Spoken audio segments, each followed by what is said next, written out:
person who lives in our district. I want to apologize because that momentary lapse of presence, when I reacted with a comment, instead of responding and handling the situation in a way that is consistent with my position as a school board member and a professional woman, has drawn attention away from the really important issues and problems that I know everyone in this district cares about.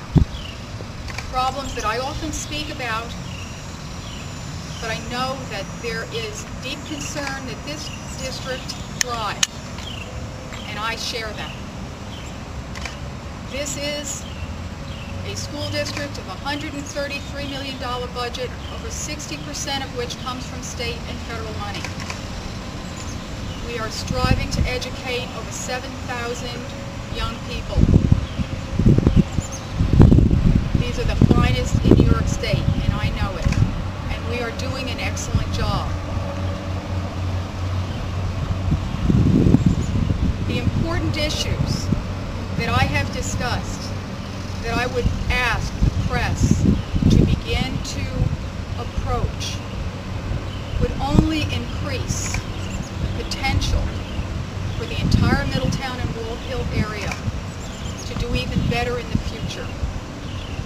My understanding, when I was elected to this board,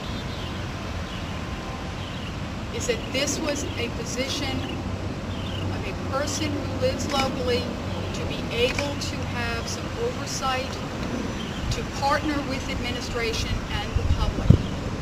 And I have strived to do that. I will continue to strive to do that. When I was elected by people who wanted transparency and accountability. And that is exactly what I speak for. I would like to ask the administration, the board president, the school board, the business community, some of whom I've spoken with, and the rest of the people in this community to partner with me. I am not against any of your interests.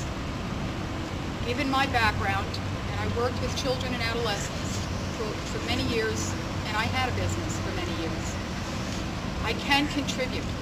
I do not want to be against any of you because I'm not.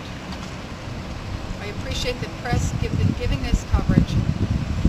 I have provided you with some of the highlighted issues that I've addressed recently that have to be approached. Thank you. Sure.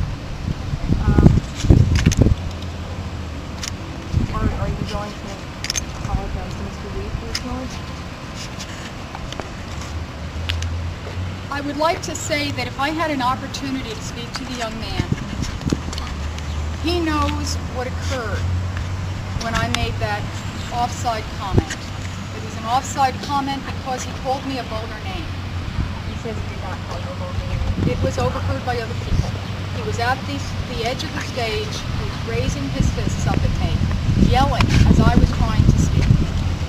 One thing I wrote, this is a school board meeting that is held in public.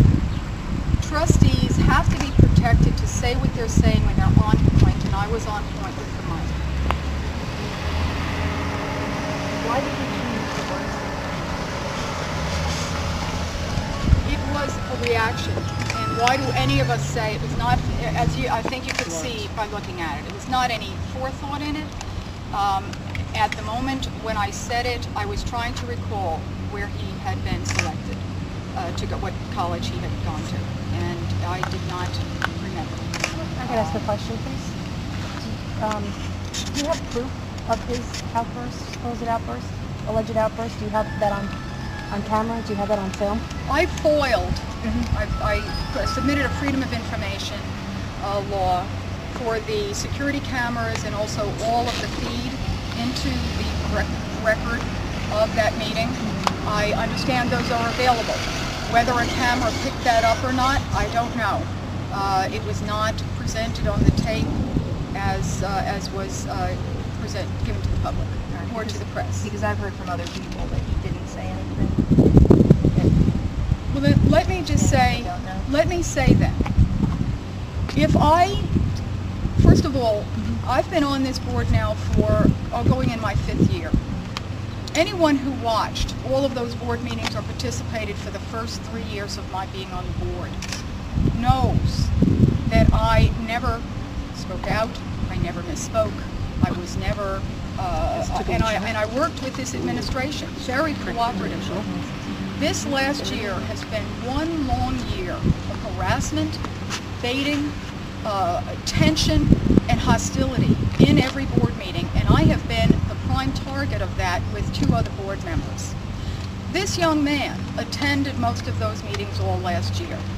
His face was familiar as a member of a group of other men who have been extremely hostile to me and blocked my way as I would aim to come and go from that board meeting room. The tension has been building up. The paper said there was no provocation. There most certainly has been provocation for a year. And a lot of that has been witnessed by many, many people. And that it is out of order for any board to be subjected to what we've been subjected to, and particularly me. Again, I worked with this administration very closely and very supportively for 3 years. If I had made that comment, I certainly didn't imagine what he was doing, and there are people who saw him. May I make a comment, please? If I made the comment and it was completely unwarranted, then most certainly I would apologize to the young man. I think that this is a bit more complex than a simple apology. To simply apologize now, I think, distracts again from the complexity and the wrongness of the baiting all last year. And this particular person's participation in it, even though then a student, he is an adult at the age of 19.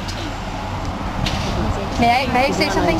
First of all, 18. He's only 18 years old. Just and second turned of all, 18. If you truly knew this boy, you would know that there is absolutely no way in the world he would ever disrespect his family or his friends or the board or the school that he cares about by making such a comment to you. So unless you have proof, I feel sorry for you. I'm an educator, and you know what? I've been cursed at by students, and you take the high road. You do not sink to that level. Supposedly what he said to you, you should have taken the high road. You should have said, I will speak about it later. What you did was completely unacceptable and completely irresponsible. And if you were so caring about this school and the kids, you should apologize to him and let it go. You have made this into something it doesn't need to be. This is a boy that deserves to go to this school. You know nothing about him. He was asked to be at that meeting. He came to be an Eagle Scout Honor 8. So you don't know anything about him. So before you sit here and talk about him, you need to get your facts straight. Can I say something real quick? I think that just as a leader in the community that you subject yourself to people opposing your views and maybe baiting you, even if it's harsher than you had expected, you subject yourself to that as saying that you're going to step up and be a leader. And if you take that position, you should be prepared to not only address yourself in a responsible way, but in a respectful way, regardless of how people regard you. He has no responsibility to address you in a specific way. He wasn't elected to be in that position. So I think that the way you handled it was just irresponsible for someone in your position. I'd like to add a comment to the accounting of the events, if I could.